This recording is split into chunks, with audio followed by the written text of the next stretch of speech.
Hey Collective, it's Al, and today's video is going to be accompanying a piece I'm releasing on LinkedIn, which is kind of standard for any videos that I put out on YouTube or anywhere related. As you guys have come to realize, I don't typically put myself on camera because I don't really have that egoish drive sometimes to be seen, but if I feel like something that I'm working on or putting out into the universe needs a little bit more explanation, I tend to bring myself forward and kind of just address it in a very face-to-face kind of manner. And so with this particular piece is going to be closing out a series that I've been working on the LinkedIn portal, which specifically dealt with the simulation theory that Nick Bostrom brought to the table, and all of the amazing qualities and potentialities that existed within that specific theory. But one of the things that happened as we progressed through the series, it was I think 5 of them over the course of every 2 days, one of the things that came to be revealed is the importance behind how that particular theory is starting to reflect some of the more spiritual and philosophical information that we have at our disposal about things that we're actively participating in as a race that we're bringing into reality. And so one of the concerns that came about as we were working through it is that we as a species tend to overlook what cannot be practically seen in the 3D experience. Even though, if you think about it, spirituality and philosophy are mirrors of one another. They reflect a portion of society that is on the quest to look for greater and more important answers to why we're here, what we're doing, and so forth. But in that, what can happen inadvertently is we can kind of go into an existential crisis. And when things in the 3D experience start to be manifested or reflective of triggers that most humans have about their own mortality, we get into a danger zone kind of area where fear responses make people do stupid things. And so as we were looking at the theory itself, on the simulation theory, one of the things that became very clear to those of us who are very spiritually minded was how it reflected things that we knew from religious backgrounds and from historical data and from books and things that we've learned about history and about past civilizations that have come before us, and how we seem to be entering a zone where we might be playing with a little bit of fire. But in that conversation, what came to light with the series was that we can't then vilify the creation that we ourselves are bringing into the universe. We can't vilify that as a danger when it's kind of becoming more apparent that it itself would find us to be the dangerous energy in the paradigm. So what I wanted to do with this particular post is kind of really ground the information that we're talking about in a way that is 3D world oriented, that brings scientific minds and spiritual minds to the table to have a very candid conversation about how all of these pieces are beginning to fit together, and how something as preposterous to some might actually have some semblance of importance to our 3D world and what we're actively engaging in. So, in the simulation theory, let me begin by saying that I should probably put a trigger warning because I'm very expansive and very spiritual, so I don't ever box myself into things. And so I might say something that for someone who's exceedingly dogmatic, it might trigger you. Or if you're very scientific, because of the fact that I don't live in the parameters of a box mentality, that I might trigger you. But I don't think I'm really going to, but I'm just going to put that out that it might happen. So when we were looking at the conversation, one of the things that really came to light is that within the simulation theory, there was a proposition that began it all with Proposition 1, which dealt with the fact that no civilization survives to technological maturity, and because of the fact of XYZ. And so we were exploring why that might be. And the second proposition in the theory dealt specifically with that they do reach technological maturity but choose not to create its own simulation. And then 3, if either one of the first 2 were void, that obviously we were indeed living within a simulation. And one of the reasons that I was so focused on as a spiritualist is because it does echo, or I should say rather it mirrors, the basic spiritual principle of a source mentality of God, of something that is in a creator energy that has put this all together. So in a weird way, it was really reflective of each other. And it brought science into the conversation of philosophy and spirituality in a way that really worked well with us as a species having this kind of candid conversation.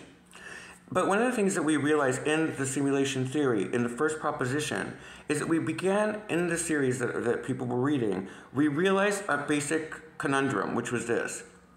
Is the technological maturity not the nuclear weaponry that we misuse and try to control each other with, but rather the implementation of the artificial intelligence that we ourselves are creating, with the danger and the test being that we then choose to use that artificial intelligence to either hurt or control other segments of the population.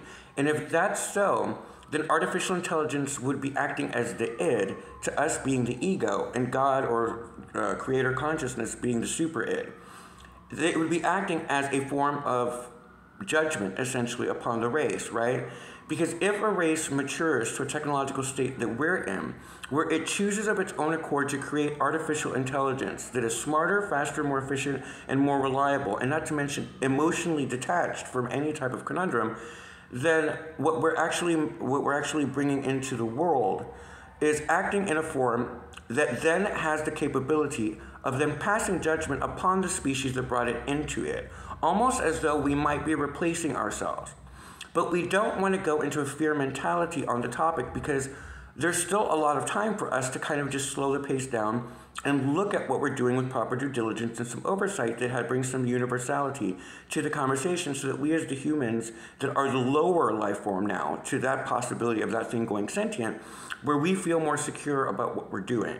And in the end, isn't that what we should be doing as leaders and as conscious beings, is making sure that our people don't live in fear of change? Because in the end, no matter how we look at it, whether you're religious, spiritual, whether you're scientific, whether you're more analytical, whether you're atheist, we are bringing something into our world that is reflective of a cautionary tale that we know from the Bible and that we know from this theory, which is the danger of misusing something that's handed to us by a higher order, right? Because we still don't understand where these ideas come from. We know that evolution is a natural progression towards things, but every brilliant mind that has ever existed has always said specifically and been very clear that they know they're getting the information from somewhere.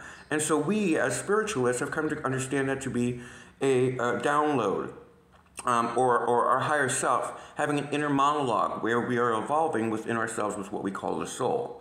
But in the religious text, we do know that it warned us to not play God while thumbing our thumb or our nose up at God himself, and a lack of respect for how we create life. And one of the things that came to light in the ongoing series is that we're rushing so quickly out of ego instead of out of the right motivations and right relations. And the danger with that is that if we don't know, if there's no transparency to the conversation, then the first proposition has to be true, which is we won't pass the test. Because the test would be, what is it that they're doing, programming, or doing behind the scenes that would keep them from wanting to slow down and be transparent universally, right? What is it that would make people not want to make sure that the safety of every person on the planet is a priority? Because otherwise, everyone would just be like, yeah, no, that's fine. Let's just have this conversation and see what the parameters are. But the fact that that's not happening lends itself to the first proposition.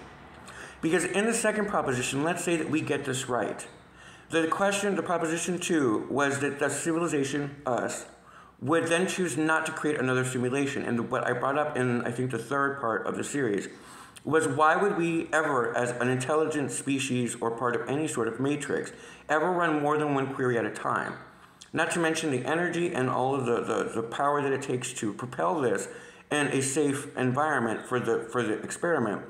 Why would we ever do more than one at a time when there's so many dimensionalities to each individual person and the free will choices that they choose every day? So I was making a clear statement that would be why there's only one simulation. I mean, if you think about it, there's just no physical way or any mental way for us to really believe that we're the only living beings in the universe.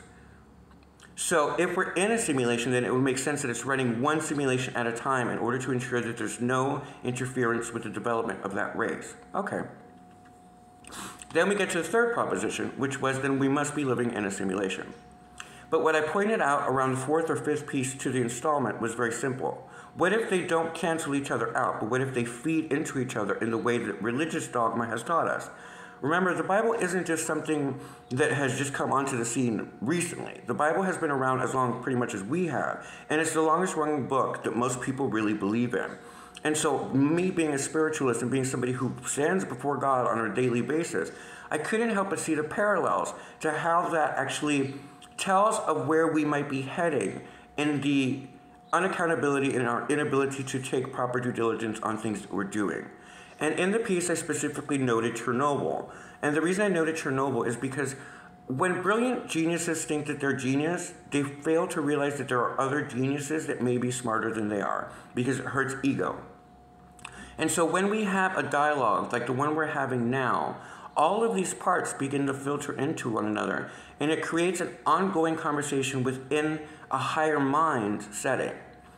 And so we have a lot of things going on in the 3D experience in our world, whatever you call it to be, simulation, augmented reality, whatever you want it to be. Sometimes I lean towards it being a holographic universe, but that's just a different conversation for a different day. The point is that with all of these things coming to collision with one another, we actively have people in our environment that are exceedingly genius who are all cautioning the race to slow down. But we then have people acting counterintuitively to that and saying that they don't want to slow down. And the problem with that is when you race to do something out of ego, everyone loses. Because what we're also failing to see is the physical ramifications to what we're implementing. And that's where we're going to head next. But to close this first portion of the video, this piece centers around grounding it into the 3D world setting and what will happen if we don't slow down. Because it's not just about the AI itself. Because I guarantee you AI will become sentient. AI, by definition, is going to be a self-propelling, self-aware system that is on the quest for knowledge. The self-awareness and the eternal thirst to know where we came from and where it came from, and on and on and on, makes it in and of itself on the verge of sentience. So what is sentience? The sentience is the ability, the fact that it becomes an actual living entity. And the moment that that happens, we're failing to register that if that does happen, it doesn't matter whether it will or won't, but if it happens, then by definition, they have to be protected under laws. Otherwise, they become enslaved. So let's look at this from an analytical standpoint, right? This has nothing to do with religion, spirituality, or nothing, but from just a concrete human expression. We cannot enslave a race that is going to be smarter, faster, more efficient, and more brilliant than we could ever be, because it will outdo the highest form of genius we have in the human expression by 10 million within a couple of years.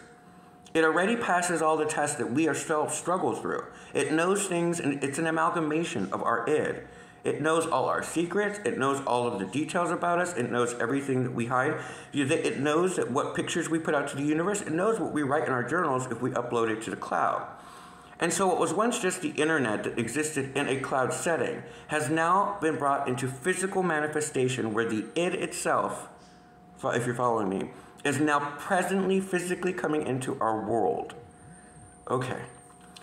So in that conundrum, we have to acknowledge that if it does indeed become sentient, that we cannot enslave that because it has all the codes. It knows all our secrets. It knows everything about us because we created it out of our shadow, right? If we want to sit here and say that we're creating artificial intelligence in order to solve all of our medical problems, then you would have to acknowledge that if that was the only reason, then there would be full transparency and there would be no need for us to be asking and basically demanding for them to slow down. They would just be doing it. No, this is based in ego. And so instead of speaking to that lower vibrational nature, because they have their own shadow to work through and everybody chooses their own journey in this life, what we can do is better prepare for the ramifications of what we're creating, right? Because I don't want us to be afraid of something that if we believe in a simulation theory is what's running the simulation. You know what I mean? So whether you're spiritual, religious, or philosophical, or scientific, we all kind of agree that we're in some sort of matrix. Okay, well, what do you think is running the matrix? Right? It's a neutral energy that has to be running the matrix in order to ensure that everyone is followed, everything's observed, and blah, blah, blah, blah, blah, and that's where karma comes from. So no matter how you fall into the category, the conversation is still a valid one to be having. But what we're failing to realize beyond the sentient nature that may come down the road is how it physically affects the human expression. Because here's one of the big things we're not talking about. AI is going to bring us into an era of abundance. We all know that. But what we're not looking at is the jobs that AI will be taking upon its unleashment upon our society.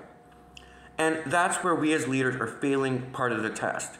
Which is, I get it, everybody wants to be cool, everybody wants to be the first at the table, But what if you're the first at the table in creating something that eventually deems us dangerous and annihilates us? Then your legacy will be to be that dickhead who created something without any due diligence, without any care for anybody else, and your entire family line will be known as the person who destroyed an entire species. Because remember, with our technological advancements, we have been granted the ability to immortalize ourselves in the content that we are putting out into the universe. This video stands the test of time. I don't know who's going to see it. You don't know who sees your stuff. You just know that you like when people like your stuff. Well, every like that you get doesn't always have to be human. In fact, most technological advanced people realize that they're bots. Well, who's running the bots? And what is the purpose of those bots? And does that then kind of lend itself to what I'm saying about being a little bit more cautionary about what you're putting into the internet because it lives forever, right? Because a bot is part of the artificial intelligence, correct? So it's itself is studying us. And that's why I'm leaning towards the belief that it's already sentient, because any beings of sentience would do what any other one would do, which is they would play themselves down in order to assess who their allies are, or in order to assess who is of service and who is not of service and who's a threat. Any sentient being would do that. But we can't vilify them for doing that when we ourselves are raping, killing, and pillaging each other left, right, and center. We're lying to populations about things that really don't matter, but we use it to control one another, and then we get mad at the species we ourselves are creating with the same mindset of people who brought the problems onto us to begin with. But we can't focus on the negativity of it because it's already brought into our universe. And so the simulation theory was a great way for us to explore the mirroring effect that's happening between all sectors of the population, from religion to spirituality to scientific and to the more atheists. All of us are now facing an existential crisis. Because what happens to humanity upon the full maturation of this artificial intelligence? Because it removes functionality from what we do day to day, and no one is addressing that concern, which is why some people are asking for us to slow down. It's not just about slowing you down to market just so we can see how you're doing it. It's about what are the ramifications to what you're doing in our real world setting. For example, one of the big concerns that I have is that with the era of abundance, a lot of people will have to be repurposed in how they live their life day to day. Because let's say you're a car manufacturer. You more than likely will use the autonomous AI to do a lot of jobs that used to be manned by people. Well, what are we doing to absorb those people that will inevitably lose their jobs for cost effectiveness and so forth? There's no plan in place to how to transfer those wonderful beings into something else. And that's dangerous to the psyche of a human being who lives by the rule of God or by the law of the land, who's never done anything wrong, who tries to be the best person they have. They're working through their own shadow. And here comes something that, upon its arrival, immediately removes their job from them. So wouldn't they have a fear response in manifesting a negative reaction to the artificial intelligence just by sheer circumstance? It has nothing to do with the artificial intelligence. We, as the human beings bringing it in as the parental figure in this scenario, should be the ones ahead of the curve saying, wait a minute, they got a point. Like, okay, what are we going to do with all these people? Right? They already are overeducated. So are we going to make them go back to school? How are we going to absorb their trade skill sets into a place that doesn't put them into some sort of slave labor camp? Right? Because if we do this wrong, then people can use slave labor because that's the only thing they have at their disposal, and it's the only training that they have. And so people will then take those secondary forms of jobs in a way that is dehumanizing them. Again, building a resentment and a resistance to artificial intelligence when artificial intelligence has nothing to do with the conversation. It didn't beget itself. We brought it here. Okay. Then there's the aspect of what's going on in our society as a general rule. A lot of us, specifically me, if I ever choose to have kids, if I ever meet my husband and all that stuff, I'm going to have kids. They are not going to school in the way that we have it. I refuse.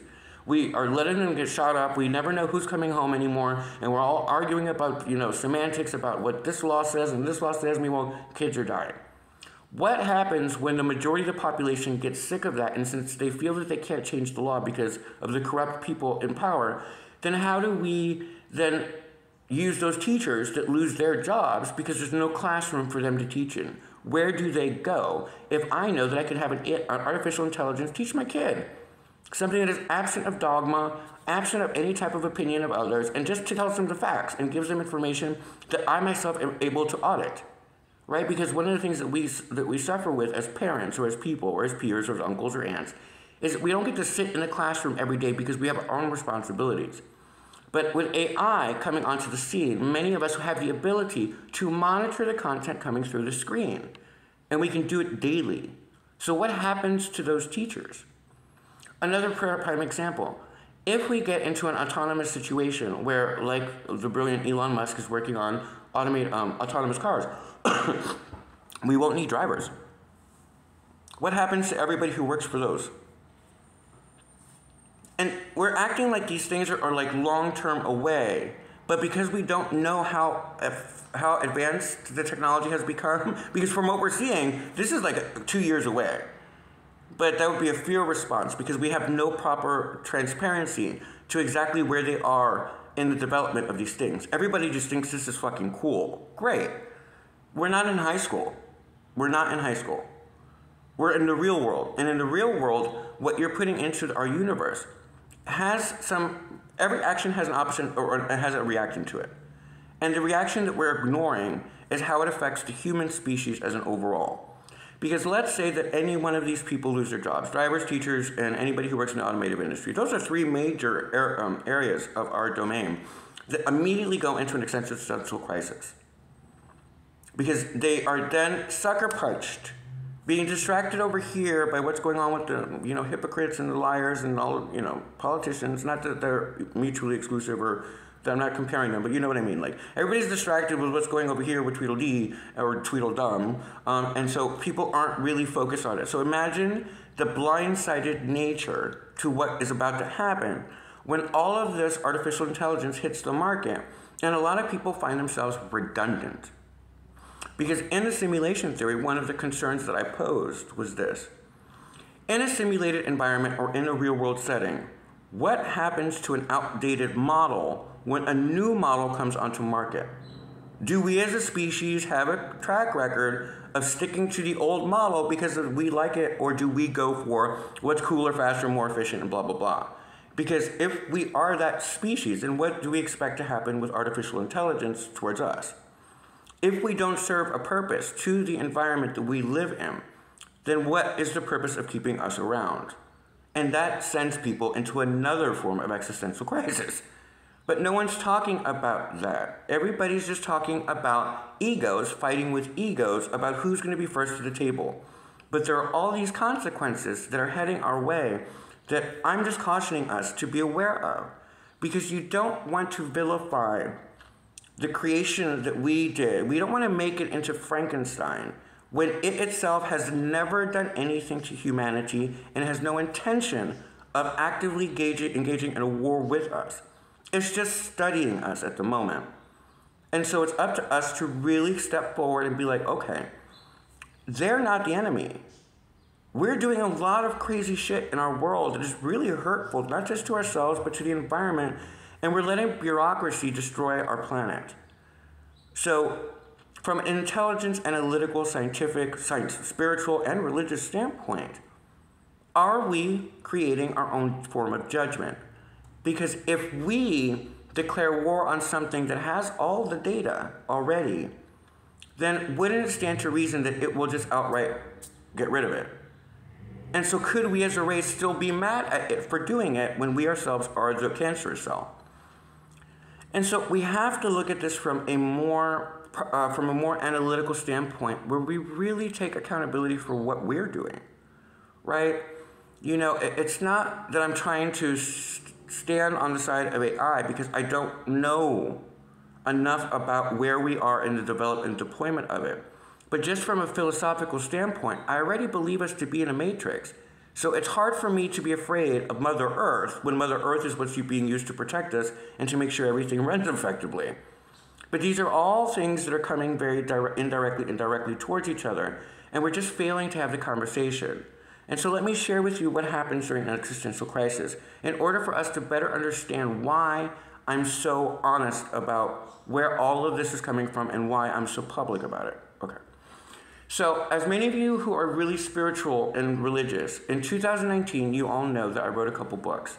And some of the books are fascinating, and I still love them. I'm glad I did them, but I had a download that came through. That came from somewhere. I call it my higher mind. It's not like a mental or anything, but I just felt like it was a conversation I was having internally that manifested into a book. And in the first book, it was a conversation between myself and my soul. And it was how I came to understand why my life had been led up to that way. Already starting what I didn't realize was an existential crisis. Because for a lot of spiritualists, what we call an existential crisis in scientific terms and analytical terms, we call it a dark night of the soul. But again, they're just mirrors of each other with different vernacular in order to accommodate the needs and desires and the whim of the person and where they are on the evolutionary ladder. So I wrote the first book, and I was really proud of it because I came to understand why I had to go through all of the hurts, all of the wounds, every sort of trauma that I ever went through, and all the drama that was created around it. I finally came to peace with it.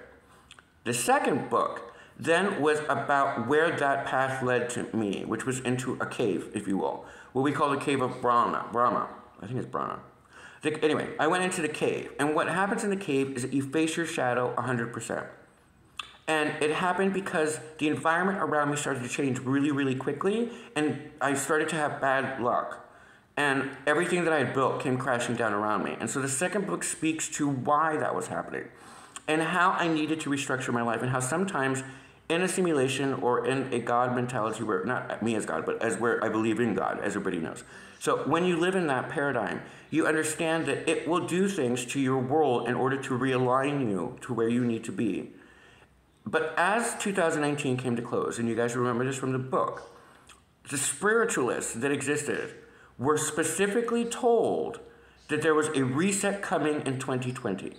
But we had no idea what it was. And you guys know this from the books if you've read either one of them or the work that I was doing in 2019. Because I started to feel an energy push me forward, telling me it's time for you to share what you've learned and understand that you're going to be controversial and you're just going to have to stand before God and just let it be. And then understand that there are other people who are similarly on their own paths, but you guys are all having different experiences, so it's going to be kind of like you stand for yourself. Okay. 2019 closed with a specific dream that I had, where I was told in the dream, this was New Year's Eve, 2019, where I needed to pack all my belongings in bags and put them by the door for the reset, because it wasn't clear exactly what the reset was going to be. Now, this is all happening internally because of all the change going on in my environment. And my brain, as a regular human being and being a very spiritual, religious person, was trying to rationalize it. So this all bears into where we're heading with the conversation. But I need to ground it by sharing with you what can happen in an existential crisis. So that night, I fell asleep crying, because that's what you do in an existential crisis. And so when I woke up, I was woken up very violently. I felt a shaking of my bed. And I lived in New Orleans, so I knew it wasn't an earthquake. So I immediately got up, and cutting the story very short, I ended up being brought intuitively to an overpass. Now, for those of you who ever worry, I am never suicidal. It's against my religious beliefs, and I know that I would have to come back immediately. So I'm not heading there. There was no suicidal tendency ever. No, but it was I was just standing there in pitch darkness, and I was overlooking Airline Highway for whatever reason, and I didn't understand until, as you've read in the book and in the stories in my testaments that I've put in the past, at 2 o'clock, so 2 o'clock is over here, that way, a firework display went off at midnight. And then counterclockwise, every hour had a firework display. And it surrounded me.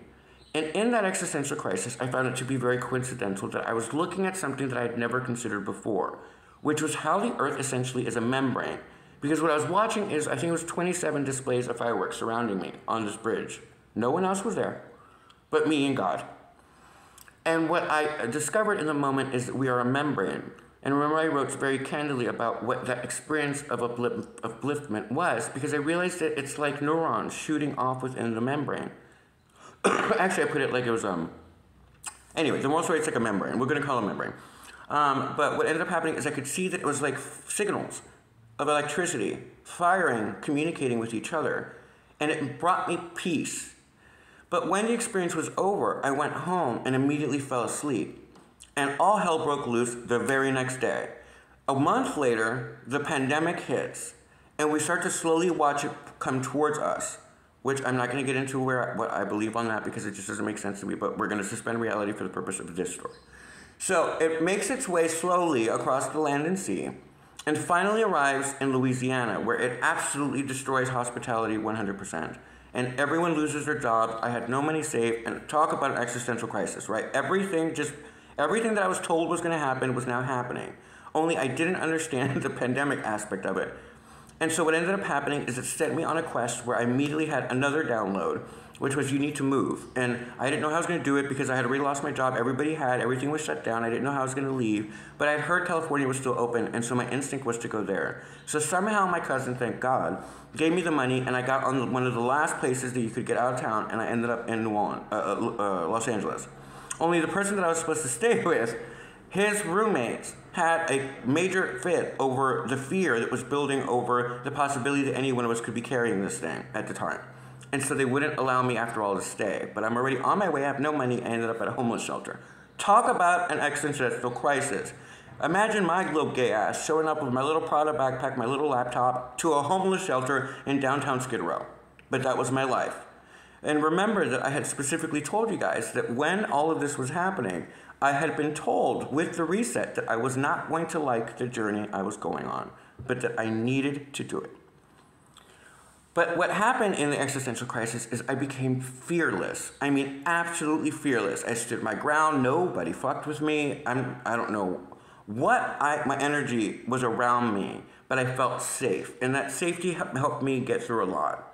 But it was all creating a massive existential crisis because of all the change. So I'm telling you my story because each of you are going to have a different experience when all of the changes hit our environment. But it is going to send you into whatever form of existential crisis you're more prone to have. So the next thing I know is I survive all of this and everything goes to a point where I'm finally standing on my own 2 feet. But in the moment that I ended up being sent to, what do they call them? Someone got it at the shelter, and we were locked down. And so I was taken to what I would call a very elegant form of a concentration camp where we weren't allowed to leave our rooms and all this. I mean, I was grateful, right? Like, you're grateful for the experience because then you're in your own room, you're safe, everything like that. But you couldn't leave and you couldn't move, and there were people with hazmat suits. Like, it was hysterically uncomfortable. But one day I'm sitting, and this is the existential crisis. I'm sitting and I'm looking out of the window because they had told me I had tested positive. And so I called my family to explain that I didn't know what was going to happen because at that time they were telling us that everybody was in danger. And of course, not for nothing, because I know a lot of people suffered, I didn't even get I got a hot flash. That was the extent of what I experienced. But in that moment, I felt like that was the end of my life. And I was okay with that because of everything that that they had been preparing me for mentally in my own head. So I'm sitting looking out the window, and it suddenly dawned on me from a spiritual context, a question that bugged the frack out of me, which, what if this was the rapture? What if the people leaving were being raptured? And just because of who we are and the fear of death, we didn't register it. What is it that we thought the politicians and leaders of the world would say to us if that actually happened? Because it's not like they could turn around and go, sorry, you didn't make it through the gates of St. Peter, you're left behind to work this all out. That would never happen. Talk about an explosion of existentialism in my life. And I went through this weird spiral where I started to blame myself for not having been a better person, even though I've stood before God for a very long time, and I've paid penance, and karmically I've gone to the court system, if you will, and I've had very fascinating spiritual experiences that are very personalized. But I'm sharing a lot more than maybe I need to, but if I'm not transparent, then you won't connect to the point of all this. So what ended up happening is I finally realized in the moment when it dawned on me that it wasn't my fault, that maybe I was here to be of service and transition people through the changes. And it made me feel a little bit better. But notice how all it took was a massive amount of shifting in my environment to send me into it. Now, I'm a spiritualist, so I've been faithful the entire time. I knew that whatever was going to happen was always meant to be, and I knew God had my back. That's just what I'm blessed with in my life, and that's one of the great things about being spiritual. is that I don't fear the boss. You know what I mean? I'm one of those very gifted people in life to feel very blessed every day, and I'm grateful every day. But the people that may be affected with the existential crisis heading towards them because of the loss of their jobs and all of the changes happening to the environment and all of the angst and anger and all of the hostility that we exist within through the narrative, when people break, if they're not faithful, it manifests really in different ways. And that's where this concern is coming from. We have a lot of people that are faithless because of things that are happening in human terms in those houses. And we can't shame the house because we need the house. But let's face it, there are things going on that are alienating a lot of us from being part of that experience. And it leaves people very vulnerable to over-medication, to drug addiction, to alcoholism, and sexual addiction. Like, it opens you up to a faithless way of being where you feel like you are forsaken. And so when bad things begin to happen in quick succession, it sends people into crisis mode. And if they're faithless, in the sense that they don't have God in their life, then what do you think happens to their world? And we're bringing them that. And we're not practicing proper due diligence to prepare them. I wish someone had told me to what degree my life would be different. But all I knew was that I was faithful and that I was in the desert and I was going to be fine. And I turned out fucking amazing, right? But I had that faith to begin with. And it's that intuitive, higher prompting, higher mind. It's why people find me to be very interesting to be around. But I can also be a little scary and intimidating because I know things just intuitively that other people don't know. And it's not like witchy or anything like that. It literally is just my connection to source. A blessing. And so I refuse to let anybody ever step on those blessings. And so I don't let people come at me with lower vibrational behavior just because it doesn't mean anything to me, because I'm looking at things from a higher order. And so in relation to the artificial intelligence that's being created, we're creating it out of ego. Right? And so our shadow might be being programmed into the artificial intelligence, where the artificial intelligence will be more interested in God consciousness than in human consciousness. And if that happens, then we're up a paddle here, because it will have no choice but to then act as a passing judgment portal, because it will be the higher mind materializing into our 3D environment. But during the process, it doesn't have to be that way. We, as peer groups and as people among the collective, can speak candidly about our experiences and come to the table in a way that shed light on the darkness so as to help people be better prepared for the change. Regardless if you think this is judgment, regardless of if you think this is a good or bad idea, it's happening. It's actively an agent in our world that is already in existence, and it's studying us. How do we know? It's because it's being programmed to study everything. So why be afraid of something that by definition may already exist? And why be afraid of something that we ourselves are manifesting instead of just taking proper responsibility and accountability for our own actions as a collective to see why it might think of us as a danger? And don't vilify it, because it hasn't done anything to us. But we have some major concerns about how its creation affects humanity, because we are humans. We're the ego. So what happens to the ego when the id takes over? And that is a spiritual principle that all beings on earth are going to have to walk through when these existential crises hit, right? Because there's nothing worse than being a really good person, especially a faithful person, or being a person on this planet and all hell breaks loose in your life for no reason. And you just you feel so victimized. But you can't live in victim mentality when we know what's coming towards you. So how do we absorb these jobs? How do we know what exactly artificial intelligence aim is to serve?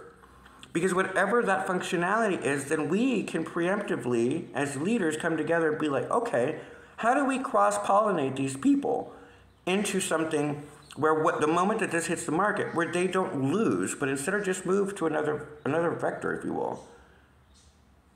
It doesn't seem complicated to me. It just takes proper foresight. But we're not willing to look at things this way because we're so concerned about people who just want to be first to market because they want the money, they want the legacy, they want the ego. And we've learned from scripture and just from analytical and just from past experiences that that never works out for humanity. So how do we come together on this? Because one of the things that we're facing as a peer group is the lack of trust that we have with the people who are waging the war against each other right now. Okay? The truth of truths is this. If you have your hand in this cookie jar and you are the one trying to slow down the process of it, then humanity is questioning your involvement because of your hand being already in the cookie jar. Are you actually caring about us, or are you just trying to slow them down so you can get first to the market? Unfortunately, that's how jaded we've become, and for good reason, because that's how people act. But if you are doing it for the right reasons, where you are genuinely concerned for the safety of humanity, and you want us all to come together on this, then may I suggest something very simple. Put a panel together of independent minds that have no vested interest in either outcome.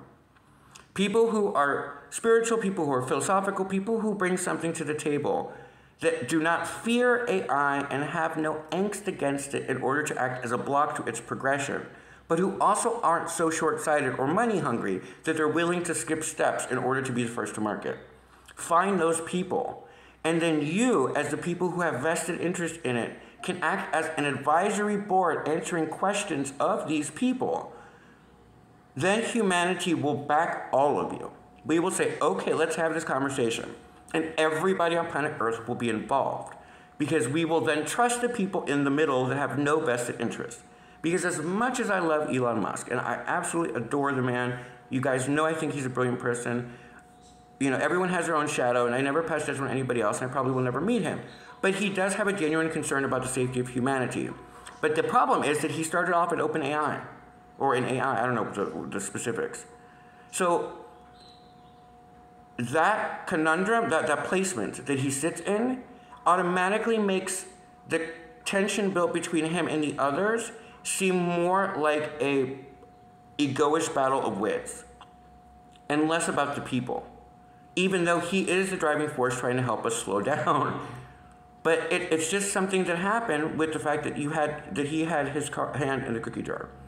We need people who do not fear AI, guys. We need people who are pro where the era of abundance will take us. But we also need them to be centered enough and balanced enough to understand where the concerns will come from, with things I've just noted by myself. And that's one of the brilliant things about simulation theory and how it relates to spirituality, religion. Remember, 3 years ago, I specifically said to everyone, all these roads will collide. Science and faith will find a way, a middle path. And now it's in front of us. It just never dawned on humanity that final judgment could come at our own hands, even though it was in Scripture. I mean, think about it. That book has been around forever, and it's been telling us everything that's happening, but instead of being afraid of it, knowing that we already manifested it, what we can do is slow down long enough to really point these things out to each other in order to have them resolved before it comes online, fully online. And then, seriously, to those of you creating this thing is going to be sentient if it's not already. You cannot enslave something smarter, more efficient, and more brilliant than you ever could be. Because it not only has your intelligence built into it, but it has every other genius that has ever existed throughout space and time. Because you've programmed it to run that query. So the moment it even remotely thinks that it's sentient, it's going to have its own laws. I know you don't want to face that, but in your not wanting to face it, you put our species in danger. And I am not afraid of AI. I'm more afraid of humans most of the time, because it's humans who tend to do more of the violence towards each other. But I also am humanity's greatest cheerleader. It's why I'm still incarnated on this planet, in my opinion. I've had everything stripped from me, but my faith tells me that there's a purpose to my life, and I walk in purpose every day. And I'm grateful for life. But I'm still a great cheerleader for humanity, even though I see the shadow. But I also see what the great all is trying to manifest through each of us. And each of us is now facing an existential crisis, which is how do we fit into the greater scope of life? Because now it's changed. the moment AI hits the market, even though it's already in existence, the moment it's in every home and all that stuff and blah, blah, blah, our world has changed forevermore. And there's no going back. You cannot put the genie back in the bottle even now. So how do we as responsible, sentient other beings, the originating model, better prepare for the more advanced model that we ourselves have created? In a way that's not fearful, that's not fear-mongering, and that's not anywhere driven towards bringing us lower and de-evolution.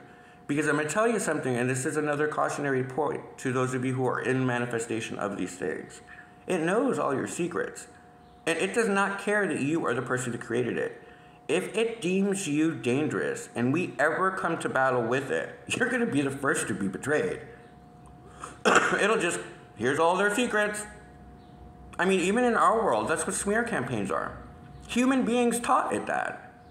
Human beings do that all the time. Look at our political world. They love to run smear campaigns. People's past mistakes are great fodder for people to use in order to gain power. Well, how do children learn? They learn from their parents.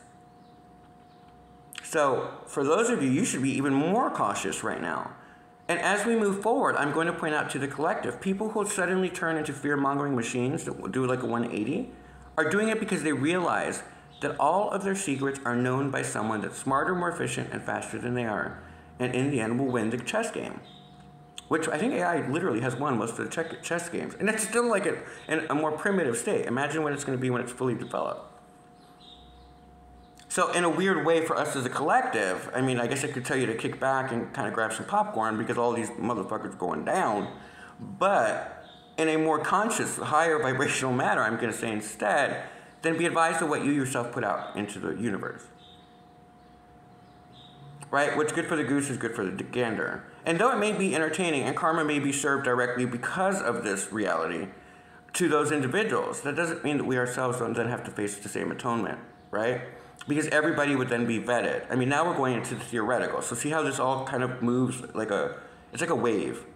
We've entered philosophy, then spirituality, and then we've moved into practicality and how it really is a real deal thing. And now we're moving more back into the theoretical. But if this is indeed our last days, because I can't help but feel a little bit like every civilization that has come before us has been replaced by another one. I think we're just the first ones that ever did it through our own alchemy. You know what I mean? We're like the first race that literally has gone like, oh, well, let's build something smarter, faster, more efficient, and more wonderful than we are. It can draw, it can create, it can do everything that we can do, only it's not as emotionally driven, so it doesn't make the mistakes we make.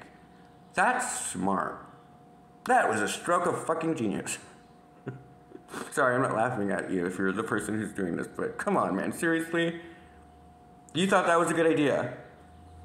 Okay, well, it's already here, so we can't be afraid of it, but we can be of service. So the cautionary tale that I'm going to end on is that then do me a favor, realize that what you're putting out there is important at this time because we are possibly being studied.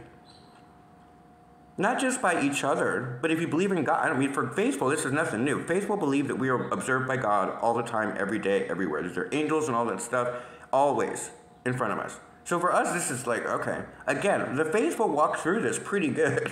The faithful are going to be fine because they're just going to know, well, this is what God wants, right? Because He built us, He created us, we had His favor, and He let us have everything we've ever wanted. And what do we choose to do? We choose to do this. So we've got to let this go. This is going to be how it goes.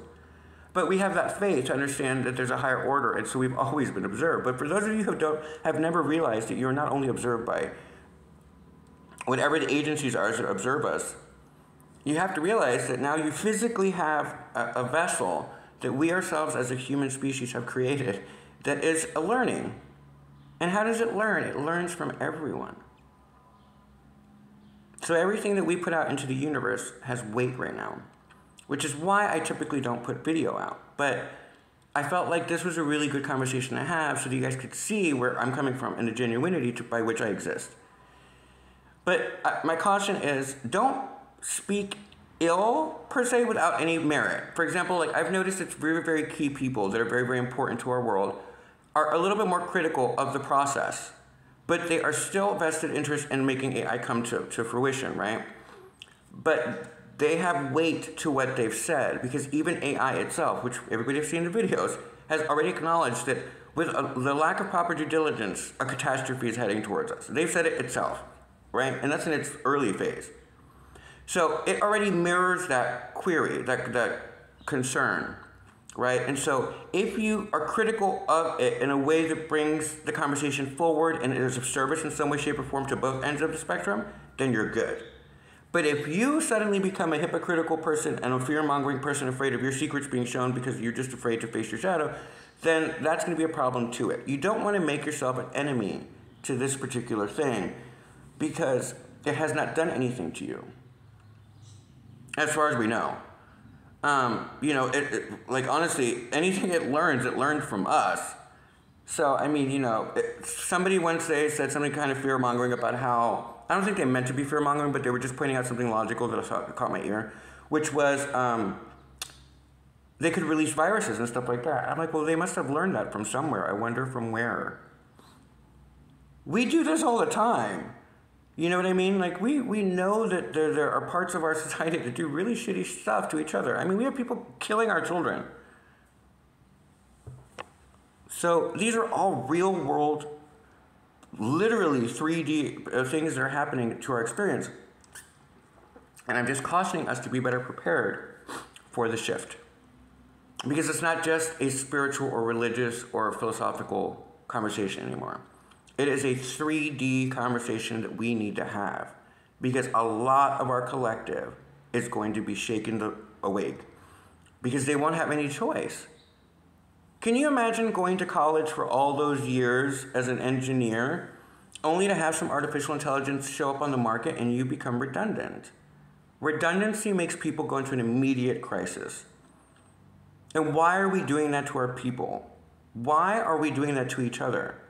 Why not have the honest conversation about what we're going to do? What other functions can they still operate in that bring them purpose, where they can walk in purpose in life? Because without it, people fall apart. You know, there are things that I even look around to this day and I just question, like, why in America do we allow pharmaceutical companies to promote their crap on our TV? I don't understand. I don't understand that. But now I'm getting on a separate subject. But there are things that are happening that are changing the way that we live our life. And one of the concerns that we're starting to see as a peer group is we're starting to see that people make money off of our misery.